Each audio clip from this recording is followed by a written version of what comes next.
Welcome to the Doug TenNapel channel. I never thought in a million years I'd see this. This is pretty cool. Cool stuff for Trump, cool stuff for Tulsi Gabbard. No, not that kiss, guys. Let's get to the show.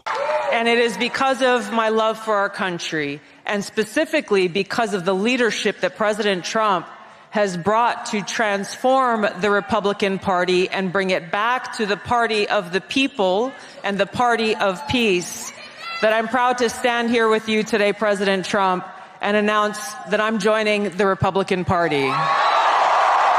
So Tulsi Gabbard became a Republican. First, she was a Democrat. Then she went to either independent or unregistered or unaffiliated.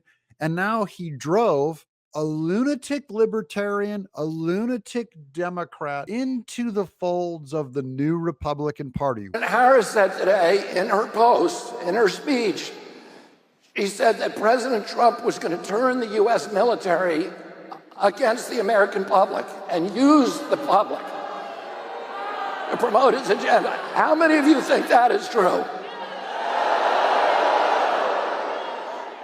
Well, what's interesting to me is that the Biden-Harris administration has done something 2 weeks ago that has never been done in American history, which is to send exactly lethal force, to send a directive to the Pentagon, changing the law to make it legal for the U.S. military to be used to use lethal force against American citizens on American soil.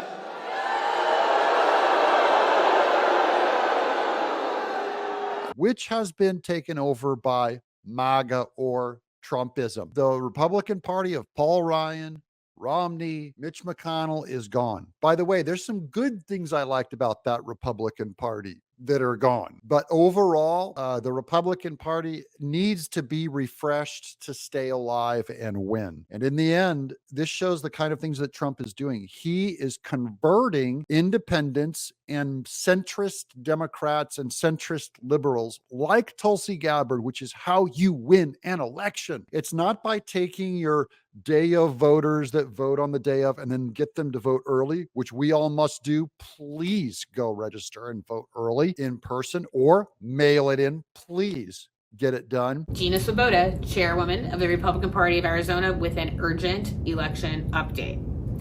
It is very important that if you are planning to vote with an early ballot, a mail ballot in an envelope, that you not wait until election day to drop it off.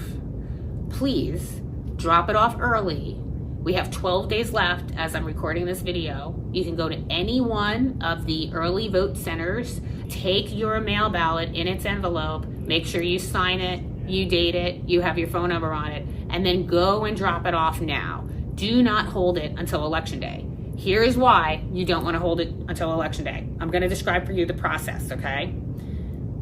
If we get 400,000 people dropping off their mail ballot on election day, there is going to be at least a 10-day delay in processing. If we want to get our election results in, and we don't want to have this lengthy delay where the whole world is waiting to find out who the president of the United States is, it's very important that that get dropped off earlier, if indeed that's the way you're choosing to vote. So here's what happens if you walk in on election day to a polling location and you drop off that mail ballot in the envelope.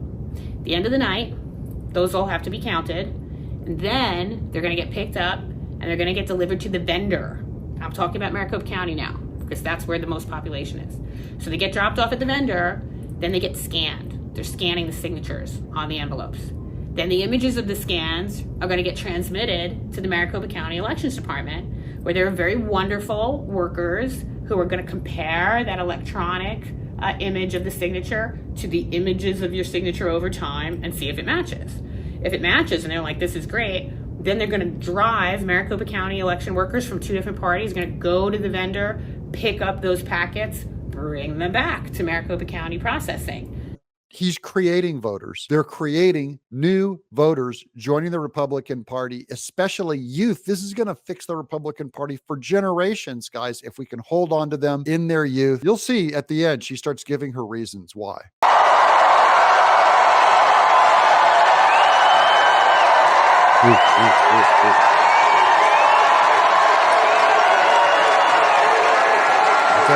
That's a standing ovation like I've never seen. Those are Republicans thrilled to welcome her into the party. The Democrat Party never gave her that. Neither were libertarians ever that excited about welcoming her. The Republican Party adores Tulsi Gabbard. And I came around late to her, very late to her. And it really is over her work on free speech that converted me into a Tulsi Gabbard fan, that she really can articulate the message of free speech. And I'm glad she's there. Donald Trump is the middle finger manifested in human form. And I think that the individuals who support him, they might support him for other reasons as well. But I do think that one of the dominant reasons is that it's giving a middle finger to our political establishment, to our institutions.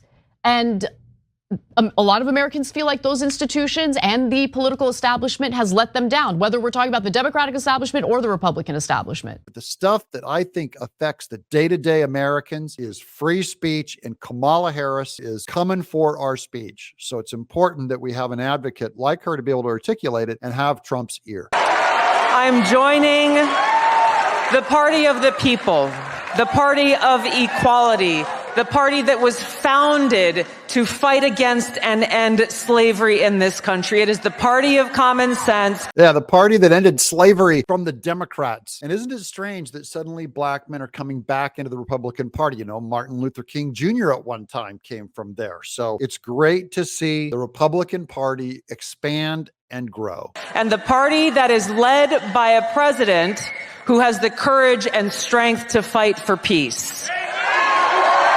And that's her big issue. Is she said she's afraid of Kamala getting us into World War III because we're on the brink of it. We have 2 wars going right now, and a third is about to open up with China. So I don't want to ever do fear mongering or scare stuff. But if you look at man's history, man is always on the brink of war. Okay, this isn't new. It's not radical. It's not like it's never happened before. Technically, now it's legal.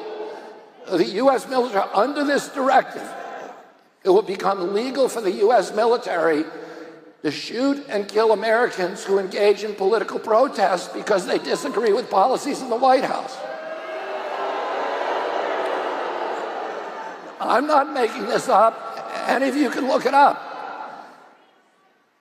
This is a Democratic initiative. This did not come during the Trump administration. This did not come from Donald Trump. It came from the Democratic Party. And that's why I left the Democratic Party.